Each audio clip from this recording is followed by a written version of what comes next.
Hello guys, ये मेरी second video है। और ये वीडियो में मैं रिप्रेजेंट करना चाहता हूँ 11वीं 12वीं के बच्चों को जो medical field as a career लेना चाहते हैं। अभी मेरा एमबीबीएस हुआ वाला है डीम यूनिवर्सिटी से। मेरी फ़ीस थी 90 लाख। एमजीएम मेडिकल कॉलेज था मेरा, महाराष्ट्र में का। तो मेरी फ़ीस थी 90 लाख। अभी डीम यूनिवर्सिटी से एमबीबीएस करने को ही अगर तुम्हें 1 करोड़ लग रहा है और आगे चल के तुम्हारा कोई स्ट्रांग ये नहीं है, फाइनेंशियल बैकग्राउंड है या फिर स्ट्रांग माइंडसेट नहीं है तुम्हारा, तो एमबीबीएस में आने से पहले सिर्फ एक बार सोच लो, एक बार ये वीडियो देख लो। क्योंकि अगले आगे मैं जो भी बोलने वाला हूँ वो तुम्हें एक रियलिटी देगा कि मेरा जब एमबीबीएस हुआ, मेरा इंटर्नशिप हुआ और जब मैंने नीट दी उसके बाद 6 महीने थे अभी तक के लिए कि मुझे कॉलेज मिलने तक मेरा पोस्ट ग्रेजुएशन के। वो 6 महीने में मैंने लिटरली औरंगाबाद मेरी सिटी के सारे बड़े बड़े हॉस्पिटल्स या फिर सारे जो भी हॉस्पिटल्स है ना जहाँ पे मेडिकल ऑफिसर की जॉब होती है, सारी जगह पे अप्लाई करके रखा था। सबको मेरा सीवी दिया, सबने बोला कि हाँ हम आगे देखते हैं क्या करना है। बट 6 महीने में मुझे लिटरली एक भी कॉल नहीं आया as a job of medical officer.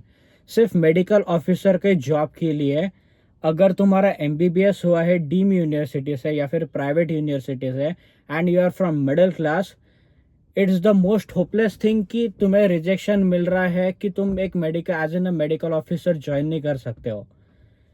वो बड़े बड़े जो हॉस्पिटल्स है दे विल प्रेफर इधर बीएमएस बीएचएमएस डॉक्टर्स, क्योंकि वो कम सैलरी में एक्सेप्ट कर लेते हैं job. As an MBBS doctor एक तो उनका एक्सपीरियंस चाहिए या फिर तुम्हारा बस सिर्फ उनको एक्सपीरियंस चाहिए। अब जब तुम काम ही नहीं दोगे तो हमें एक्सपीरियंस आएगा कहाँ से? अब तुम काम दे रहे हो मेडिकल ऑफिसर बोल के सिर्फ बीएमएस बीएचएमएस वालों को, एमबीबीएस वालों को तो कोई पूछ भी नहीं रहा है। क्योंकि मैंने लिटरली हर एक एक हॉस्पिटल में, यहाँ के बड़े बड़े हॉस्पिटल्स में मेरा सीवी दिया वाला है। जो भी लिंक्डइन है, जो भी नौकरी.com है, वो सब में मेरा रजिस्ट्रेशन करके रखा वाला है। सब में मेरा सीवी मैंने फॉरवर्ड किया हुआ है। आज तक सिर्फ मेल आए हैं कि तुम एक्सेप्ट हो गए हो, तुम्हारा सीवी आगे बढ़ा दिया है। 6 महीने में इतना भी मेरा सीवी आगे नहीं बढ़ा कि मुझे कोई कॉल आया कि तुम आके जॉब करो। सो अगर तुम एमबीबीएस डीम यूनिवर्सिटी से या फिर पैसे भर के कर रहे हो और अगर तुम मिडिल क्लास से हो तो एक बार सोच लो। क्योंकि मैंने तो इतना वर्स्ट फेस था ये 6 महीने का कि लिटरली घर से उठ के 8 बजे 9 बजे उठ के 10 बजे बाहर पड़ने का किसी हॉस्पिटल में जाने के लिए, और वो एचआर के लिए रुकने का कि मैम सर मैम जो कुछ भी है मैंने एमबीबीएस किया हुआ है, मुझे जॉब चाहिए as a medical officer in your hospital. उनको सिर्फ ये बताने के लिए उनको 1 1.5 घंटा उनकी वेट करना पड़ता है। अब 1 1.5 घंटा वेट करने के बाद वो लोग बोलते हैं कि नहीं सर, हम आपको, एक तो आपका जॉब का ये नहीं आपके पास, आपको कुछ एक्सपीरियंस नहीं, आपको आईसीयू हैंडलिंग वगैरह ये सब का कुछ एक्सपीरियंस नहीं है, तो हम सॉरी हम आपको जॉब नहीं दे सकते। और स्पेसिफिकली हम सिर्फ बीएमएस या फिर बीएचएमएस जो कुछ भी है उनको ही प्रेफर करते हैं as an a medical officer. अब ये सुनने के बाद कि तुम्हारे पेरेंट्स ने तुम्हारे लिए इतना पैसा डाला है और जब तुम्हें सादा एक मेडिकल ऑफिसर का जॉब नहीं मिल रहा है किसी हॉस्पिटल में या फिर कोई पीएचसी में, इससे बुरी चीज़ नहीं है, कुछ भी नहीं है। तुम सोचना भी मत कि तुम्हें अच्छा फ्यूचर होगा कि अगर तुम रिपीट एमबीबीएस के बाद कुछ कोई हॉस्पिटल ज्वाइन करोगे या फिर कुछ मैं अलग करूँगा। नहीं, ऐसे कुछ नहीं होता। जो तुम्हारा रैंक आएगा नीट के पीजी में, अगर अच्छा रैंक आया और अगर तुम्हारा फाइनेंशियल स्टेबिलिटी है तो ये कॉलेज उठाने को मिलेगा तुम्हें, नहीं तो तुम्हारे बहुत ज़्यादा बुरे हालत होंगे। क्योंकि एक तो रिपीट करने का माइंडसेट बहुत बुरा होता है। ठीक है, अगर तुमने कुछ पढ़ाई नहीं करी 5.5 साल, तुमने सिर्फ मज़े करे, वो 1 साल खुशी खुशी पढ़ लेगा। बट अगर तुम घर वालों के लिए कुछ अलग करना चाहते हो फिर भी तुम्हारा नहीं हो रहा है, तो इससे बुरी चीज़ कुछ भी नहीं है। मैंने 3rd 4th ईयर से शुरू किया था मैरो पढ़ना इज्जत से। मैरो से मैंने लिटरली हर एक चीज़ पढ़ी, नोट्स पढ़े, सब कुछ नोट्स भी बनाया, खुद के जीटीज वगैरह टेस्ट सीरीज सब कुछ दिया। बट फिर भी मेरा रैंक नहीं आया। 6 महीने मेरे लिटरली ऐसे बिताए जैसे कि मैं किसी नर्क में रह रहा हो, इससे बेहतर, इससे भंगर कुछ भी नहीं है कि अगर तुम्हारे पास आगे का प्लान नहीं हो।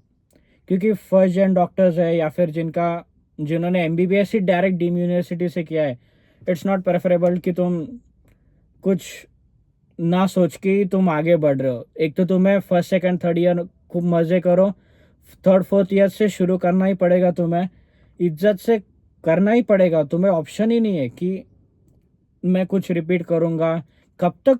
अरे जब कोई पेरेंट 1.5 करोड़ भर रहा है तुम्हारे लिए, वो एक्सपेक्ट करेंगे कि एटलीस्ट तुम्हें कुछ तो आए, कि कुछ तो जॉब आए तुम्हें, कुछ तो तुम काम करो। तुम इतना पैसा भरने के बाद तुम घर पे नहीं बैठ सकते। कितने भी रिच पेरेंट्स हो, they will think that their son should do something to improvise himself, otherwise there is no option. और जो मेडिकल कॉलेजेस के सीट्स बढ़ रहे, it's worst, it's getting worst. MBBS करना मतलब होपलेस थिंग हो गई वाली है। सिर्फ एमबीबीएस बोल के, वो जो मुन्ना भाई वाला एमबीबीएस वाला था ना, वैसा अब लौड़ा कुछ नहीं रहा वाला। अभी मुन्ना भाई एमबीबीएस के आगे तुमको एमएस, सुपर स्पेशलिटी, फेलोशिप, तो ही तुम हो आज की जनरेशन में। आज के जनरेशन में मुन्ना भाई एमबीबीएस नहीं चलने वाला तुम्हारा। आगे तुम्हारे नाम के 4-5 डिग्री हो तो ही हॉस्पिटल वाले तुम्हें लेने वाले हैं। कॉरपोरेट हो जॉब्स, वो भी 9 to 5 वाले या 10 to 4, जो भी है तुम्हारा। तुम्हें लग रहा होगा चिल लाइफ रहेंगी, अच्छी लाइफ रहेंगी। एमबीबीएस में आओगे तुम, 1-2 साल तुम्हें अच्छा लगेगा, फिर जब तुम पढ़ाई शुरू कर दोगे तब इससे बुरा हाल कुछ भी नहीं होने वाला है तुम्हारा। So it's better to look as a keep a second option also ready and think of post graduation during your UG only. कि उस वक्त पेरेंट्स और तुम ब्लैंक नहीं रहने चाहिए कि आगे क्या करना है। अगर तुम डीम यूनिवर्सिटी या प्राइवेट में से एमबीबीएस कर रहे हो तो तुम्हें उसी वक्त सोचना चाहिए कि पोस्ट ग्रेजुएशन का क्या। क्योंकि पोस्ट ग्रेजुएशन के लिए सीट्स काफ़ी हद तक कम है। और अगर तुम कास्ट में हो तो तुम ठीक है, ओपन वालों का तो वो तो उनको 10-20 हज़ार तक रैंक लाना इस बहुत बड़ी बात है कि आ रहा होगा उनका उतना रैंक, तो ही बेस्ट है उनके लिए। But I should say that कि क्योंकि देखो, इंजीनियरिंग वाले ऑल इंडिया रैंकर्स जो है वो अच्छे खासे कंपनीज में सीईओ बनने वाले हैं। एप्पल में सीईओ है, कोई गूगल में है। एमबीबीएस का कौन पता है तुम्हें? जिसने पोस्ट ग्रेजुएशन एम से किया है, क्या पता है तुम्हें कहाँ पे? वो हार्वर्ड में है, वो प्रोफेसर है हार्वर्ड में सारे के सारे। या फिर कोई बड़े इसके ये है, बड़े इसके क्या बोलते हैं, काफ़ी बड़े सर्जन्स हैं। कोई भी नहीं है वैसे, कोई भी नहीं जानता, कोई किसी को नहीं पता कि इसका इतना बड़ा पैकेज है, इसका इतना करोड़ में पैकेज है। कुछ भी नहीं मिलने वाला है। तो और और जो भी मेडिकल कॉलेजेस बन रहे हैं, आज तक मैंने नहीं देखा वाला कि उनका सन या फिर उनके family members they are practicing doctors. जो भी मेडिकल कॉलेजेस के ओनर है, उन्हें एक तो बिल्कुल ज़रूरत नहीं है, ये बात ही गलत है कि उनको काम करने की ज़रूरत है as a practicing doctor. But they should think कि तुम क्यों इतने कॉलेजेस खोल रहे हो, मेडिकल कॉलेज नहीं इतने डॉक्टर्स की ज़रूरत। तुम पागल जैसे सिर्फ मेडिकल कॉलेजेस ही खोलते जा रहे हो। सिर्फ डॉक्टर्स, एमबीबीएस डॉक्टर्स बन रहे हैं ना, उनके लिए जॉब है ना, उनके लिए पोस्ट ग्रेजुएशन की सीट्स है ना, उनके लिए आगे चल के बेटर ऑप्शंस है ना, गवर्नमेंट में जॉब्स मिलती है। मैंने भी गवर्नमेंट पीएचसीज में काफ़ी जगह पे अप्लाई किया था। हर जगह पे 1,000-1,500 बच्चे आ रहे थे एमबीबीएस के। अब जब ये डॉक्टर्स आ रहे, जब अपन खुद को डॉक्टर बोल के बोलते हैं और जब आजू बाजू में 1,000 बच्चे देख रहे हैं as an job of medical officer in PHC, क्या क्या लग रहा होगा तुमको? कितना अच्छा लाइफस्टाइल होगा उनका कि 1,000 बच्चे सिर्फ एक मेडिकल ऑफिसर जो कि एक गांव में है, वो पीएचसी रन करने के लिए मेडिकल ऑफिसर का जॉब है, चाहिए उनको। 1,000, 1,500 बच्चे आ रहे हैं, तो क्या मतलब रह गया इतना आउट ऑफ द मनी, घर वालों का पैसा डाल के। सो और इतनी मारा मारी है ये इन सब चीज़ों के लिए कि कास्ट एक फैक्टर है। बाद में तुम्हारा एक स्टेट, तुम्हारे फैक्टर्स रहते हैं कि तुम्हारा स्टेट ओपन स्टेट है या क्लोज स्टेट है, तुम्हारे स्टेट में तुम दूसरे स्टेट में जा सकते हो क्या, वो तो एक बेटर ऑप्शन है ओपन स्टेट्स वाला।